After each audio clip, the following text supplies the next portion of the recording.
بسم اللہ الرحمن الرحیم۔ منگول سلطنت کا آغاز 1206 عیسوی میں ہوا، جب تیموجن نے منگول قبائل کو متحد کر کے خود کو چنگیز خان کہلایا۔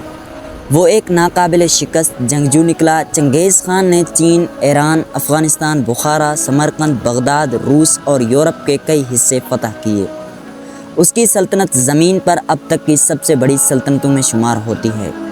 دنیا اس کی تلوار سے کانپتی تھی، لیکن جتنی جلدی یہ سلطنت اٹھی اتنی ہی تیزی سے اس کا زوال بھی شروع ہو گیا۔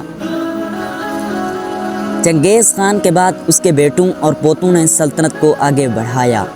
اس کے بیٹے اوکتائے خان، پھر پوتا مگکے خان اور اس کے بعد قبیلائی خان آئے، جنہوں نے چین پر حکومت کی۔ لیکن ایک مسئلہ پیدا ہونے لگا، جانشینی کی جنگ۔ ہر بیٹا اپنے آپ کو زیادہ حقدار سمجھتا، ہر پوتا بادشاہ بننا چاہتا۔ اسی وجہ سے سلطنت چار بڑی شاخوں میں بٹ گئی۔ چین میں یوان سلطنت، ایران و عراق میں الخانی سلطنت، وسط ایشیا میں چغتائی خان اور روس میں گولڈن ہورٹ۔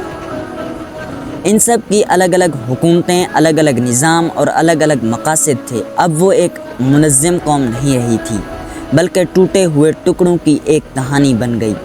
ان میں کوئی اتحاد نہ رہا اور یہیں سے زوال کا آغاز شروع ہوا۔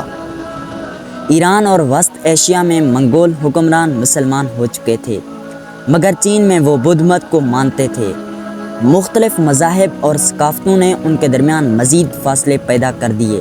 اب ہر شاخ اپنے بقا کی جنگ لڑ رہی تھی، مگر ایک دوسرے کی مدد کرنے کے بجائے وہ خود اندرونی دشمن کا شکار ہو رہی تھی۔ ساتھ ہی مقامی اقوام نے بغاوتیں شروع کر دیں۔ ایرانی، چینی، ترک، روسی عوام نے منگول حکمرانوں کے خلاف کھڑے ہونا شروع کر دیا۔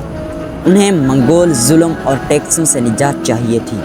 منگول انتظامیہ چونکہ صرف جنگ لڑ سکتی تھی، صلح حکومت چلانا ان کے بس کی بات نہیں تھی۔ تجارت کمزور ہو گئی، زراعت برباد اور معیشت نیچے گر گئی۔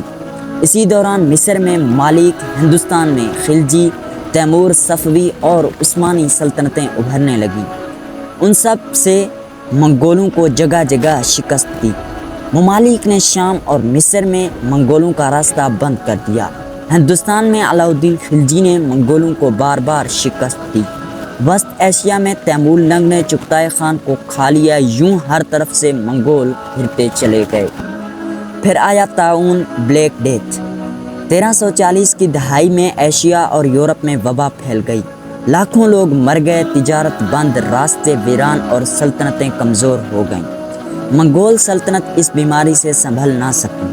ان کی فوج اور معیشت دونوں تباہ ہو گئی۔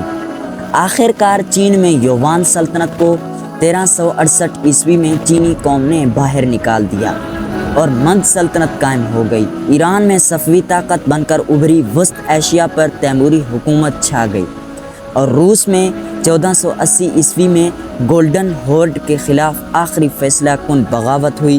روس نے منگولوں کو ہمیشہ کے لیے نکال دیا۔ اب نہ کوئی خان اعظم تھا، نہ کوئی منگول دارالحکومت۔ منگول سلطنت بکھر چکی تھی، باقی رہ گئے منگولیا کے کچھ قبائل جو پہاڑوں میں بس گئے۔ وہی چنگیز خان کی اولاد جو دنیا کو رونقتی پھرتی تھی، اب صفحۂ تاریخ پر ایک عظیم مگر گزر چکی داستان بن کر رہ گئی۔ منگول سلطنت کا خاتمہ اسی طرح ہوا۔ اندرونی پھوٹ، مذہبی اختلاف، عوامی بغاوتیں، نئی سلطنتوں کا عروج اور ایک بڑی عالمی وبا، سب نے مل کر دنیا کی سب سے بڑی جنگوں سلطنت کو صفحۂ تاریخ سے مٹا دیا۔